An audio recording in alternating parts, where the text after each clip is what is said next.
Hello and welcome. My name is Vincent Faney. I am the producer, the director, and the host of the show Insanity Unplugged, in search of game changers.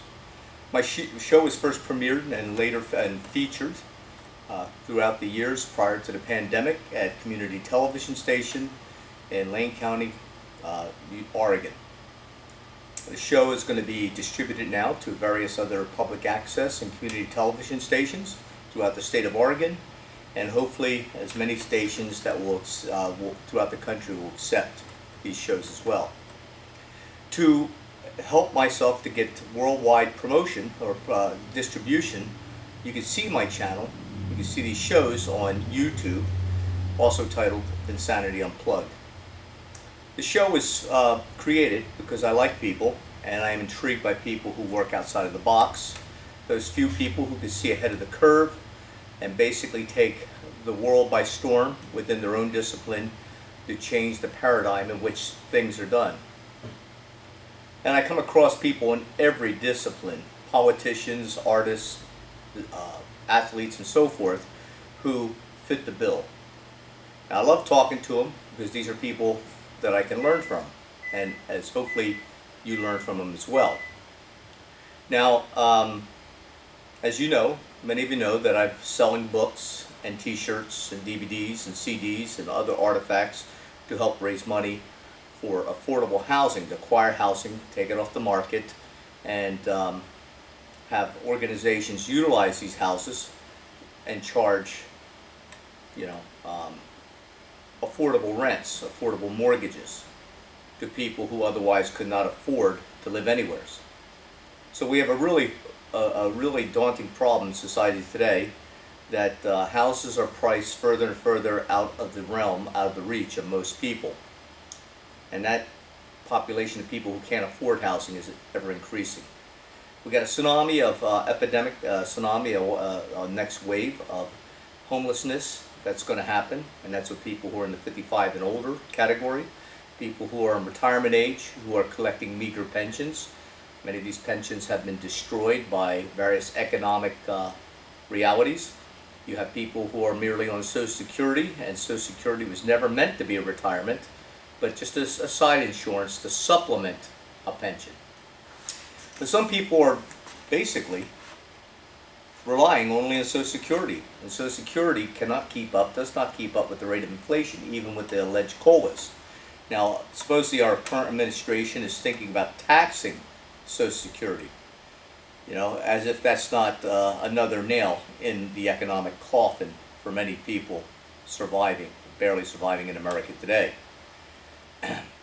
Because even with the COLAs, even if you don't tax people, even if you don't tax their Social Security income, it just doesn't keep up with the rising costs. We have so many hidden taxes and fees and so forth that the government doesn't factor into what the actual rate of inflation is.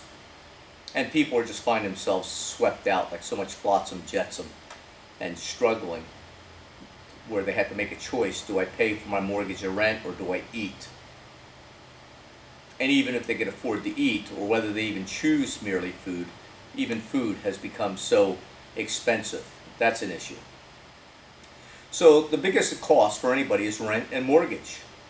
And I submit that we have to find a way to where we can lower people's mortgages and rents. Now, I'm totally against government intervention on forcing mandates on landlords or forcing mandates on home builders and so forth. Government doesn't do anything well. I mean, yeah, it does provide for an army and certain other things that we need. They do the best they can, and we have certain things that they provided that are necessary. But aside from this, the government is just too big. You got too much infighting. Everybody has their own ideas. Everybody's competing with each other for legacy, for control, for dominance. And money often goes to special interest groups. It's a big problem. So we should all find ways to come up with the revenue, come up with at least the human capital, and share in a type of grassroots socialism. Now, I don't believe that socialism should be government mandated. Of course, I don't believe that capitalism should be government mandated. That said, at a grassroots level, at an individual level, a person could choose to demonstrate their socialistic nature by pulling money out of their own pocket, by contributing their own time out of their lives, contributing and bringing forth their own skill sets and resources. And of course, this is better accomplished if they collaborate with other like-minded people. That way we could bring our tax burden down. People are paying too much in taxes. I'm not anti-tax, but when you're paying so much taxes that's being misused, it borders on theft. Theft from the very people or government that we have basically installed to protect us and do us well. Now there's this old commercial. If I take cocaine, I could work harder and longer. So I could afford more cocaine. So I could work harder and longer. And it gets to be an upside down type Ponzi scheme. So you got a lot of these people who are going by the wayside because of government intervention, and then government tries to put a band-aid on it by some more government intervention, say we'll set up programs for these people. And of course these programs basically require more staff, more people to be hired, and you got to pay them wages and give them benefits. And so instead of giving $1 and some sweat equity, some labor, some human capital into solving the problems that we could do at a grassroots level, the government takes our money, and every dollar they take, if we're lucky, 30% of that, 30 cents, will go toward these new programs that could have been avoided needing if we would allow people to pay less taxes to begin with, if we allow people to help each other. And worse still, not only are they only spending 30 cents out of each dollar that they take in taxes, that 30 cents is not being used effectively. So it's just more effective to cut out the middleman, meaning government. It's more effective for us, if we want to be socialists, we could do that ourselves. Nothing's stopping people from being socialists. And a lot of people say, well, it's not fair because a lot of people who are rich or capitalist are not doing their part. So we got to get the government to force them. And here's the problem. A lot of businesses have more influence over government legislation, who gets elected, who does not, than what is healthy. And the thing that influences government, corporations and the rich and businesses more than anything is where you take your dollar. So there are a lot of people who say Walmart should pay their employees more money and give them more benefits. And perhaps that's true. In fact, I think everybody should try to strive for a living wage, and we should strive for everybody to have a living wage. But it's easier to have a living wage when government's not involved, because the cost of everything would be lower. Less taxes too. That means more discretionary income for people to put into investments, personal investments, their own retirement funds, instead of hope and a prayer of relying on Social Security. And more discretionary income towards education, towards mass transit, travel, towards so many things. And so people could influence, without the use of government, influence Walmart to pay the people more. But here's now a problem. Anything you do comes at a cost. There's no free lunch. So when you encourage companies to give, they're competing. Even if you encourage and somehow entice everybody in that industry around the nation to increase wages and so forth, then you have so many other factors that put maybe more cost on one competitor as compared to another. So in essence, for any business to survive, for them to be able to afford to keep their employees, they have to raise the price of goods and services. Just be aware that even if you took the government out of the equation and you influence by boycotting or sanctioning or whatever any business to raise their benefits and income levels of their employees, there will be consequences. And you just got to be aware that there will be consequences, and all of you as individuals or collectively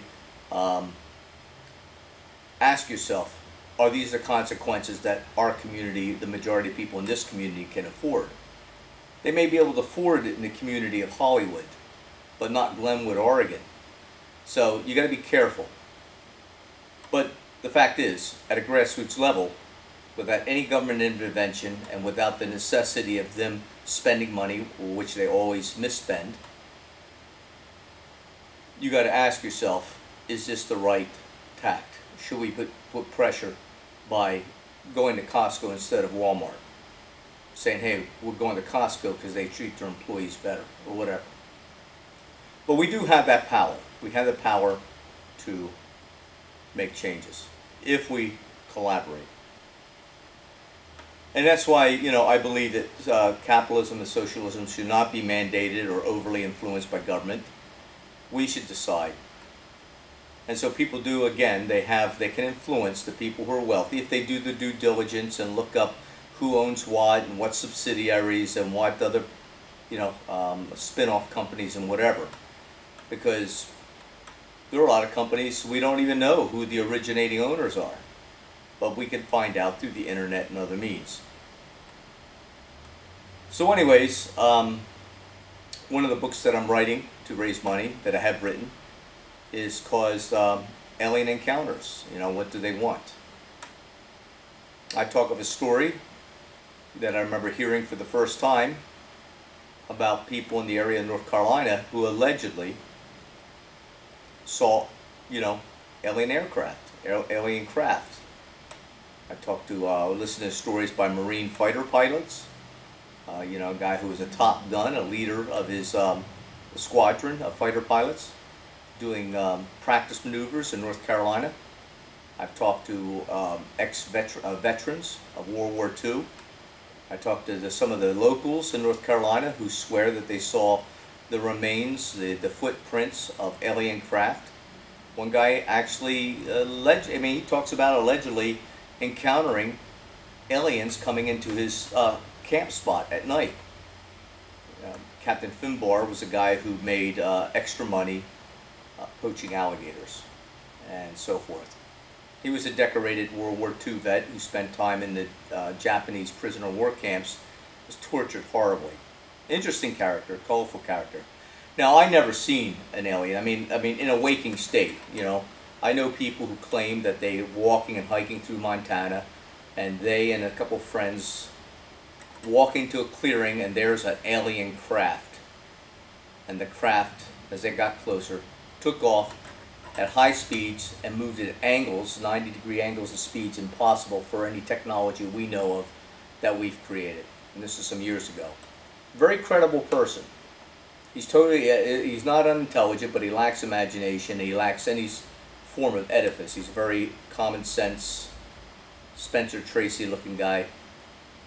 Just not prone to telling tall tales. Not prone to telling tales at all, really. He's just a workaday guy. I envy him, because I wish I'd see an alien in broad daylight like that.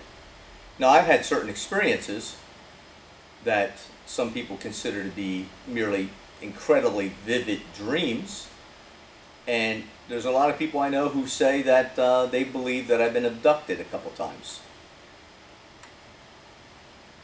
I don't know, I'm not really invested in it one way or another. I mean, one way, if it was true, if I thought it was true, I'd be a little bit anxious about the implications of that. But another part of me say, wow, that's kind of cool if that was true. I don't know. Anyways, I share quite a few of my experiences and experience of others, and I ask questions and try to incite the reader to ask questions or share their stories as well. Anyways, check out the book, and like I said, I've had a couple surreal experiences. I call it a question. I'm not claiming with any sort of certainty that it was an abduction, but I entertain a possibility it could have been these experiences for many reasons. But I got to tell you, these experiences seem more real than this where I'm at now. I mean, it was just so hyper real. And in one of the experiences, whether it was a dream state, whether there's an actual abduction, I feel turned my health around from being, was in such a poor state of health that I believed that there's a good chance that it would have ended my life. And instead, after this experience, I regained my health. And for quite a few months later, I saw in the interior of my mind colors, colors you don't see in nature. A friend of mine says they're called chakra, colors of the chakras. And, and through a device in this one dream or whatever, these aliens induced through a wireless Bluetooth device they put on my head that allegedly to this one guy who's into all this stuff says stimulated individually and together coalesced all the chakra energies in my body, and that incited me to start healing after years of not being able to get rid of this terrible infection. So check it out, let me know what you think. You can follow me on Instagram, YouTube. My YouTube channel is also titled Insanity Unplugged. I'll be on Spotify soon and other media outlets. And please subscribe, please follow, and make comments, interact. Please, please, please share. Share it to your page. Share it to the page of other people who are okay with you sharing on their pages. If you're not certain, share it to their messenger and then ask them if they want to post it or share it or whatever. That way more sponsors will come on board, capitalists, and these capitalists hopefully will be encouraged, if for no other reason, that they're getting attention, to give money that can be used to help acquire affordable housing.